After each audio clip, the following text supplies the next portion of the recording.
This week in country music history, the air feels a little heavier, but as always, the stories shine brighter. Let's begin. It was September 19th, 1968. Country's gentle giant, Red Foley, passed away.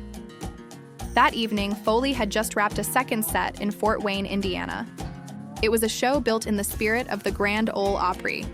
His last song was Peace in the Valley.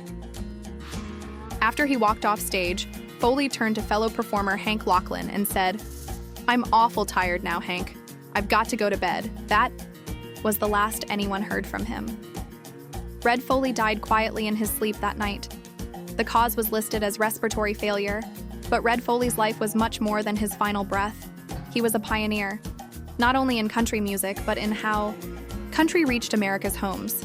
In the 1950s, he hosted Ozark Jubilee. That was live television. Fiddles, gospel harmony, and steel guitars beamed into millions of living rooms across America. Foley recorded more than 40 top 10 hits. He sang Chattanooga Shoeshine Boy. He sang Old Sept. He blended country and gospel in a way that touched audiences everywhere. He also mentored young artists. Brenda Lee, later known as Little Miss Dynamite, got her first break on Foley's show. In that sense, Foley was a bridge between generations, between gospel and country, between the early years and the modern stage. Now we travel forward in time, exactly 36 years later. September 19th, 2004. Another voice left us. Skeeter Davis, best known for her heartbreaking ballad, The End of the World. Skeeter came from Kentucky. She started as part of the Davis sisters, but tragedy struck when her partner was killed in a car crash. Skeeter pressed on as a solo artist.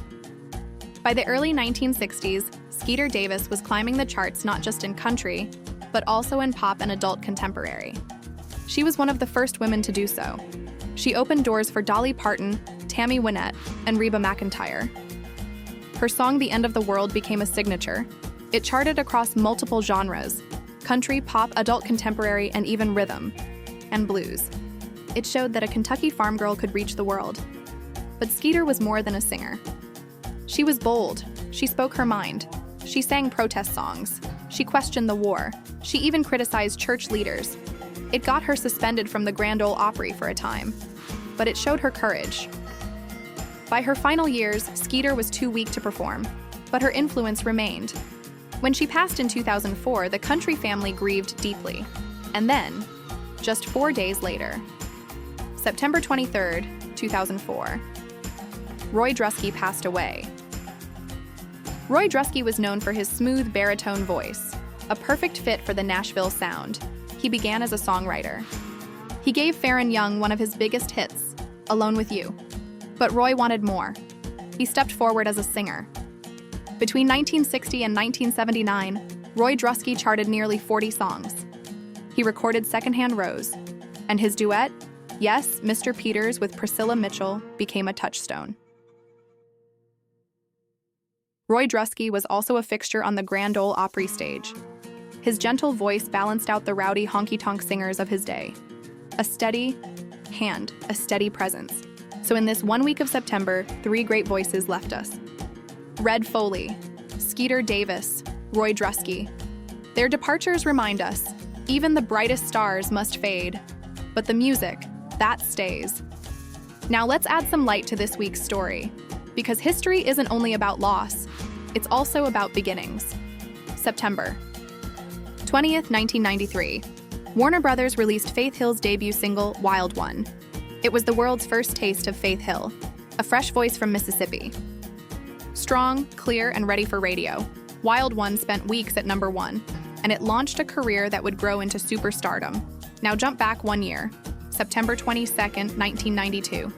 Garth Brooks released his 4th studio album, The Chase.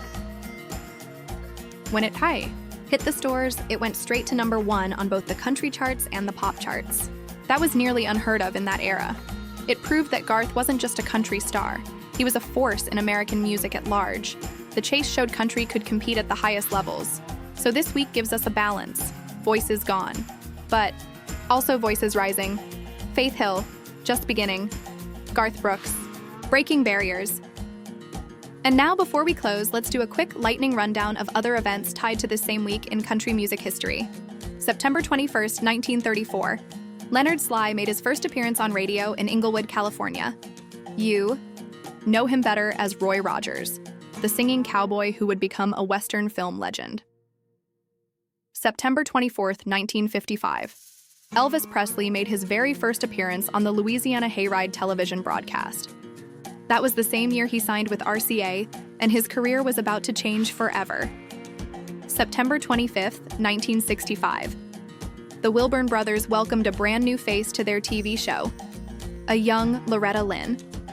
That weekly television exposure helped make her a household name. Each of these moments, big or small, reminds us why we look back.